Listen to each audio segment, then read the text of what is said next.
বিয়ে করছেন? ও, আপনার জন্য তো এটা আরো খুব ফ্রুটফুল হয়েছে, এই জন্য যে আপনি মনে 30% অ্যালাউন্স বেশি পাবেন। বুঝতে পারছেন? এই একটা সুবিধা হবে। আর আবার রাঙ্গামাটি শহরে কিন্তু আপনি ইসে কি বলে বিয়ের পরে আবার হানিমুনে যায় না, আপনি ওই রাঙ্গামাটি কিন্তু আপনার জন্য হানিমুনও হয়ে যাবে, যে অনেকে হানিমুনে করার জন্য যায়। এই জন্য আপনার এখানে কিন্তু হতাশ হওয়ার কোনো কারণ নেই। তা আপনি মনে যান, আপনি কিন্তু খুব ভালো থাকতে পারবেন। বুঝতে পারছেন? তা আপনারা এই ক্যাডারে যারা জয়েন করছেন তারা এখানে হতাশের কোনোই কারণ নাই, যেহেতু আপনারা কিন্তু একটা বাংলাদেশে একটা বড় সেকশন, প্রায় 40%-এর উপরে লোক, তাদের নিয়ে কিন্তু আপনারা কাজ করবেন। আর আপনারাই কিন্তু সবচেয়ে বেশি সেবা দিতে পারেন।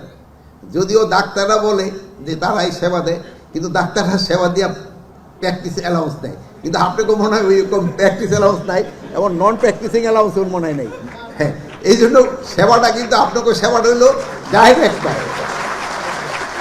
এখানে আবার কোনো ডাক্তার ভাই আছে কিনা আমি জানি না, কিন্তু তারা বলে তারা জনসেবার জন্য আসছে, কিন্তু ওই ভিজিটটা না দিলে কিন্তু আর ওই জনসেবা করে না।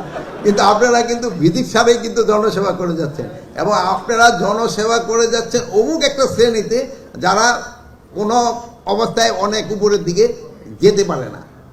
আর ডাক্তারের সাহেবের কাছে বড় বড় ডাক্তাররা আপনি তো অ্যাপয়েন্টমেন্টই পাবেন না, আপনি যদি ওরকম ইনফ্লুয়েন্সিয়াল না হন।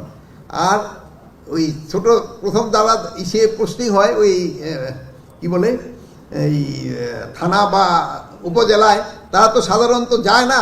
আগে হয়তো তারা ওই 1 মাস ওই ঢাকায় ঘুরে ফিরে ওই বিলটা নেওয়ার আগে ওই টিএসএ থানায় হেলথ অ্যাডমিনিস্ট্রেটর ওই মনে তার জন্য একটা শার্ট নিয়ে যেত, একটা গিফট টিফট নিয়ে একটা সাইন করে নিয়ে আসতো।